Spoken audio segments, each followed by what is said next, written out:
Hello and good evening. You're watching AWANI Tonight with me, Farhana Sheikh. Malaysia must be fiercely independent as a sovereign nation and should not be forced to choose sides amid escalating rivalry between the United States and China. Prime Minister Dato' Sri Anwar Ibrahim says Malaysia should remain neutral as per ASEAN policy and be willing to engage in both sides to reduce tension. I would want Malaysia to be closer to the United States as much as we are very close to China. And it means, to my mind, it was, similarly, that's the policy that ASEAN takes for the present. But this idea that you have to be either with China or with the United States, no, why should we suffer and be told what to do? I mean, we must be fiercely independent as independent nations. Expressing his concerns about the U.S. China rivalry, Anwar said during the recent ASEAN summit in Jakarta, the 10-member bloc had also asked both superpowers to reduce tensions, especially in the South China Sea. The great thing about countries in ASEAN, we are able to address both in the same forum and speak as friends. I'm fortunate because I have excellent relations with the President, particularly Premier Lee Chiang. I'm meeting him again this week in Nanning for a private meeting, and we'll go to the States for General Assembly, and following that with Biden's invitation for the APEC summit. So I think we should maintain that. We as ASEAN can have a role to play by engaging both China and the United States and appealing to them to reduce this tension because it's affecting countries, including our trade and our investments. Anwar is on a one-day working visit to Singapore to speak at a special session at the Milken Institute Asia Summit 2023. The Goods and Services Tax, or GST, is still the most effective and transparent tax system, says Prime Minister Dato' Sri Anwar Ibrahim. However, in order to implement it in Malaysia, the government needs to first focus on reducing subsidies enjoyed by the rich and implement more progressive tax policies to help the poor. And I said it publicly, GST is the most efficient, transparent tax system. Right. When do we implement? It depends on the threshold. When people are living in abject poverty, you have to introduce progressive tax policies, but not a broad-based policy that will affect the very poor. That is my point. So you will have to give some time. But then do you do nothing? No. You have to broaden the tax base, for sure. But you have first to reduce subsidy to the rich. Because why do you call subsidy rationalization? Because you are subsidizing everybody, including the rich. Anwar was also asked about investments by Tesla CEO Elon Musk in Malaysia. He says not only do they bring great benefit to the country, but also confidence for future investments. The Prime Minister revealed that the Tesla headquarters would begin operations as early as October. Well, he has decided to have his Tesla operations, the headquarters in Malaysia, due to be open by end of October, early November. And can you quantify the investment? How much and how much more is coming? No, they are still negotiating, but it is mainly Tesla operations. But they have three companies that's working with SpaceX, local Malaysian companies, components for SpaceX. Quite huge investments there. And the synergy is, to me, very exciting for Malaysia to be part of it. And of course, Starlink is something that would benefit us immensely because of the rural and hinterland. All members of Parliament are required to undergo mandatory health screenings by October 31st. Dewan Rakyat Speaker Tan Sri Johari Abdul said the Dewan Rakyat had officially dispatched letters to all MPs on Tuesday to facilitate the health screening. Jadi saya ulangi, pemeriksaan ini wajib.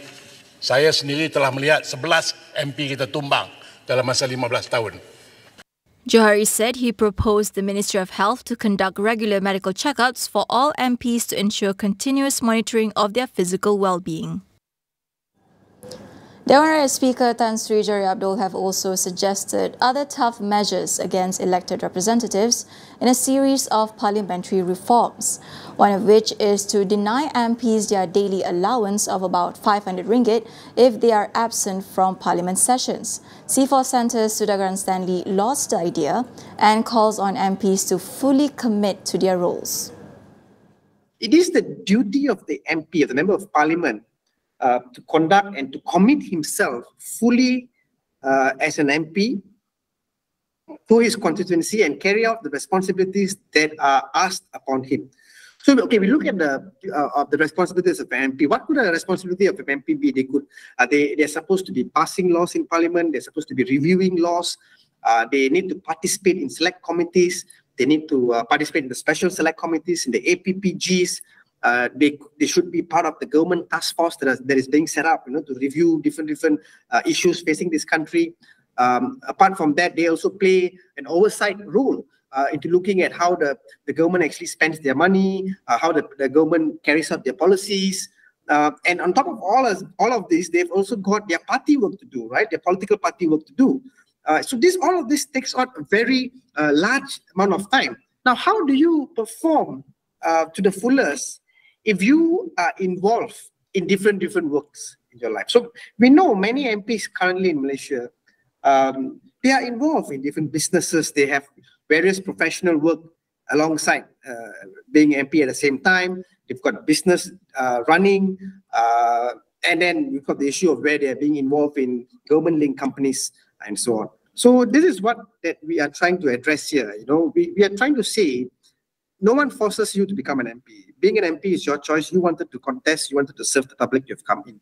Now, when you come in, you've got to be ready and prepared to give your full term, your full time towards your responsibility as an MP. If you can't do that, then don't be an MP. Johari also suggested for MPs to be fined up to 10,000 ringgit for making inappropriate or sexist remarks during parliament sessions. Stanley agrees this, along with other parliamentary reforms, are much needed to raise the quality and standard of MPs and parliamentary debate. Let's have a look at the quality of the debates that take place in our parliament. I mean, look at the issues of them that they bring up in parliament. How easy the debates in parliament can erupt into a market kind of style, name callings, sexist remarks, and all unrelated stuff be coming into the debate. How often do we see a number of MPs actually putting in forward quality debates that can bring in perspective, the researchers can bring in data into the arguments? Just a simple question, if I were to ask MPs, how many MPs today actually have research officers within their constituencies? You would find that many of them don't even have this basic research officer to help them in these researchers to partake in the debates in parliament. So where is their what you call that, the priority then? If you can't even invest in having proper research officers within your offices to help you put forward these proper quality arguments. So these particular suggestions about fining MPs and cutting out their allowance and all other new mechanisms that he's trying to put in place in order to ensure, I think it's in order to ensure that we raise the standard of our parliament and we're able to actually have quality MPs in our parliament. Meanwhile, past President Tan Sri Abdul Hadi Awang said that he would rather go to jail than pay a fine for his recent remark made about the authority of the Pardons Board. The Marang MP said he will wait for his day in court as he is not on trial or being charged with any offence at the moment. Dan saya sedia menunggu untuk dipenjarakan di mahkamah. Saya tunggu. Dan saya sedia dihukum. Sedia dihukum. Tak tahulah dihukum tu sama ada penjara ataupun denda. Saya pilih penjara. Saya tak pilih denda. Pada denda baik bagi kepasti. Denda ni. Dia muka pasti. Dan saya percaya bahawa kalau dihukum sudah tentulah tak layak jadi ahli parlimen. Saya kecil berlaku lagi di Marang. Kalau berlaku di Marang, Arab boleh bertanding. Pergi Marang.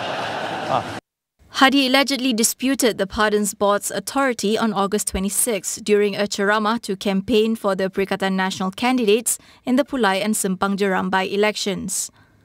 The police's investigation paper on the matter was just completed and sent to the Attorney General's chambers on September 7th. We will go for a quick break. Stay tuned for more.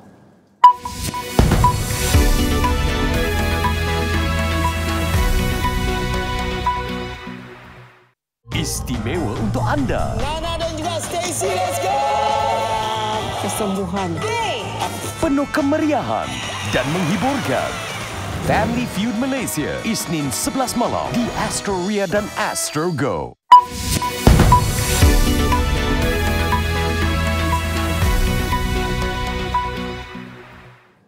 Welcome back. Authorities are desperately searching for thousands of people missing after catastrophic flooding in Libya enters its third day. Officials in eastern Libya say the death toll so far stands at more than 5,000, with the toll likely to rise. According to the Red Crescent, about 10,000 people are reported missing. On Tuesday, at least 2,300 people have been killed in Derna, the worst affected city. 2 dams and 4 bridges collapsed in Derna, submerging much of the city when Storm Daniel hit on Sunday. Some aid started to arrive on Tuesday, including from Egypt, while the U.S., Germany, Iran, Italy, Qatar and Turkey are among countries that either sent aid or expressed their intention to do so. Meanwhile, a Palestinian rescue team from the Civil Defense, the Ministry of Health and the Red Crescent left for Libya on Wednesday to take part in the search and rescue mission.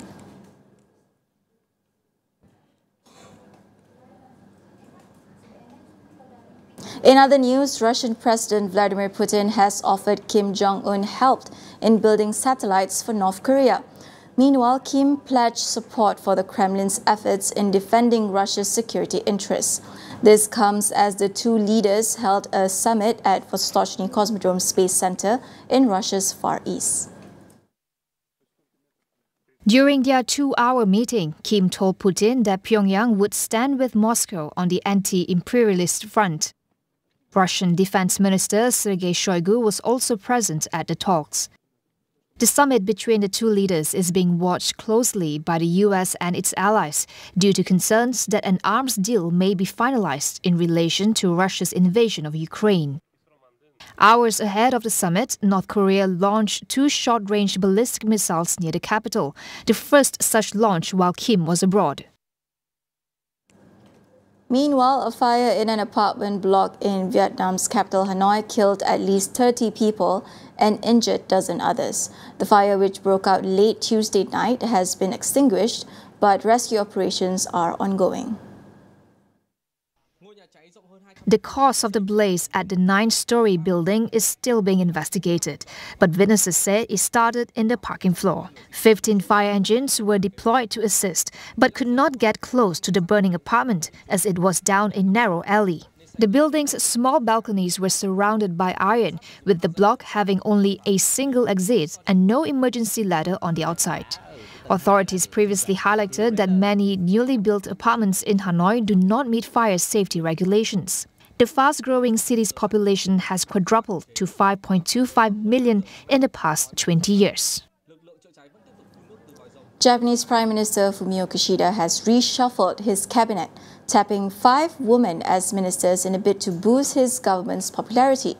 The number matches a record high since twice in the past, but falls short of female representation seen in most other G7 nations. 4 of the 5 are new to Kishida's cabinet, with Economic Security Minister Sanai Takaichi the only incumbent. Women now account for a quarter of the cabinet members, which is roughly on par with the female ratio of Italy's, but lags far behind other G7 members. Kishida's Liberal Democratic Party in June said it aimed to nearly triple the number of its female lawmakers to 30% in the next 10 years by implementing measures such as offering babysitters and creating a fund to support female candidates. That wraps up AWANI Tonight. I'm Farhana Sheikh. Thank you for watching.